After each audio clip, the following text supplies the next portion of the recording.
Hello everyone, I'm Jonathan Little for PokerNews.com. Today I have a fun hand from a $1,000 buy-in tournament I played in New Jersey. Here we have King Jack of Hearts, and I open it up to 300 in the cutoff seat. This is perfectly fine, perfectly standard. We're going to be playing this hand every single time.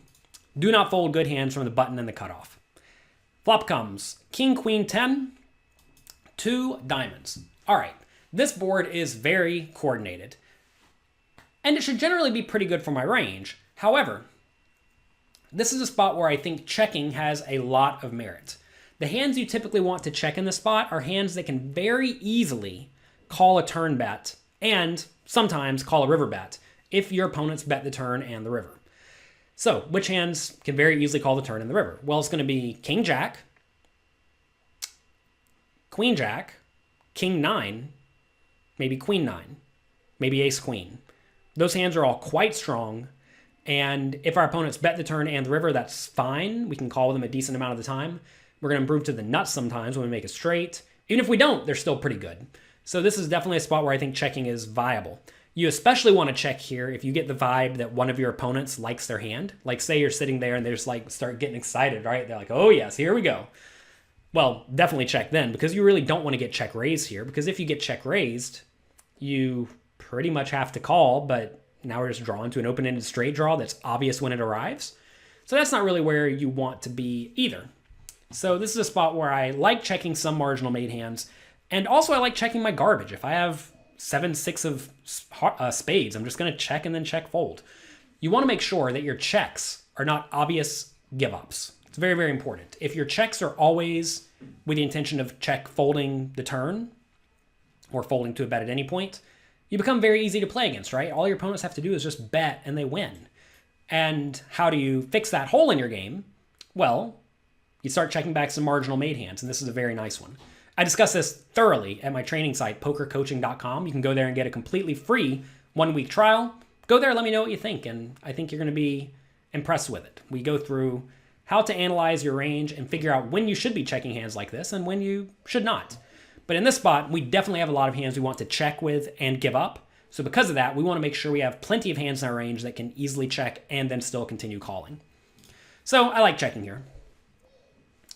It does go check, check, check. Turn brings a 7 of hearts, which is fine. And now they check to me again, and at this point, I definitely need to start value betting. So the pot is 900.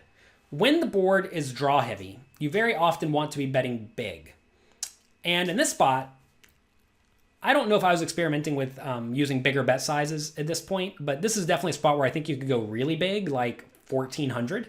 And you could be betting 1400 here with stuff like 9-8. That's a hand I would definitely just check and then plan to give up with on the flop, but we got to draw on the turn now, so we'll bet that one.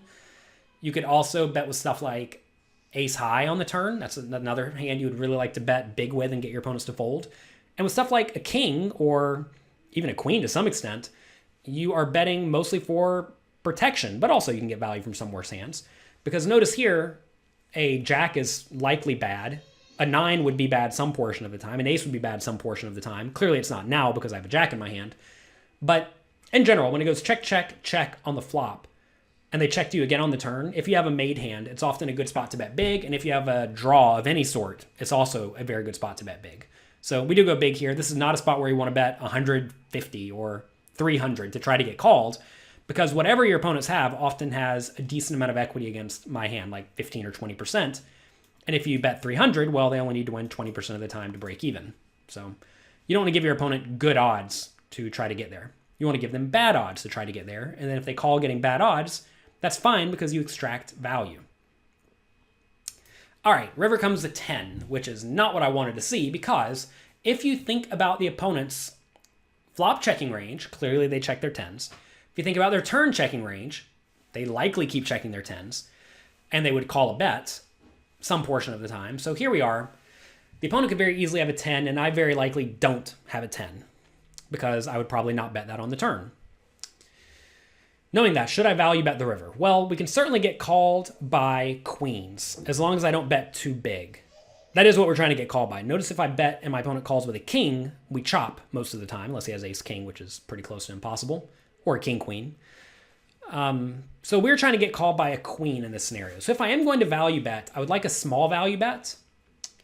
That said, we have to realize that we are certainly opening ourselves up to getting check raised here because I should not have very many tens and my opponent should. This is where it's very important for you to make a point to understand what your opponents are capable of. And not necessarily what they're capable of, but what they actually will do.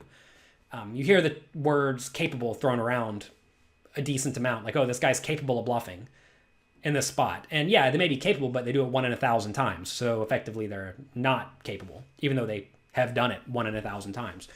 If your opponent will check raise this spot a lot, though, with stuff like a jack or 9-8, which I definitely think is a good play here, facing a small bet, then if I do bet this small, I need to consider calling some portion of the time. If we do bet small here and our opponent does raise, we want to make sure that we do not block our opponent's obvious bluffs. The obvious bluffs here are random jacks, so we don't want to have a jack in our hand, and also a 9 or an 8, so we don't really want to have a 9 or an 8 in our hand. So that means we want to have hands like ace-king, ace-queen, king X, like king 5 that raise the button. Maybe even like queen 5 that raise the button. These are hands we can call the check raise with, but we probably the river check raise, but we probably should not be calling river check raise with a jack. So if we bet this with king jack, it's probably close to a fold if we get raised. And it may sound a little bit crazy to say that we should be folding a hand like king jack, but calling with a hand like king 5. But if your opponent's only check raising with a 10 or better, or a busted draw, it doesn't matter if we have king jack or king 5. They're all the same, right? They either win or they lose. So what's most important there is having blockers in your hand, or not having blockers in your hand to your opponent's bluff in this spot, so that you know that your opponent has all the bluffing candidates available. If you block some of them, like say I somehow had pocket jacks or pocket 8s, those would be particularly bad hands to call a check raise with, because now we block all the jacks they could be bluffing with, and we block all the 9-8s they could be bluffing with, right? Not all, but some. So anyway, that's what you want to think about in this spot. I'm probably going to go for a value bet here, and if I do, I need to bet small. I do go small. I do bet 1,000 into 2,300. We get called and we win. Sometimes life is easy, but you want to make sure you're thinking ahead about the, I'm not going to say worst case scenarios, but the other things that could happen. Don't just think, oh, I have the best hand most of the time, I'm going to value bet. You want to always be thinking ahead about how you're going to defend if you get raised, so that when you do get raised, you have a good idea of what to do. Especially now they're doing a lot more tournaments where they have this 30-second shot clock. Well, now you really have to know what you're supposed to do, right? And if you do not study poker ahead of time, if you don't study the spot away from the table, you're going to be clueless at the table, and you're not going to be able to figure it out right in 30 seconds unless you're a genius. I'm not a genius. I have to study away from the table. That's why I made my site, pokercoaching.com, where you can go, study, learn the game, and roughly know what to do in these spots. Like when you get check raised in the spot on the river, you should immediately think, am I blocking the bluffs? You should not think, oh, I have king jack, that's pretty good. You should be thinking, do I block bluffs? The answer's here, yeah, a little bit. So then you have to figure out, do we have a lot of king 5s in our range? Do we have a lot of ace queens in our range? And you go from there. So that's going to be it for this video for PokerNews.com. I hope you enjoyed it. Let me know if you liked it on Twitter @JonathanLittle. And I'll talk to you next week. Good luck in your games.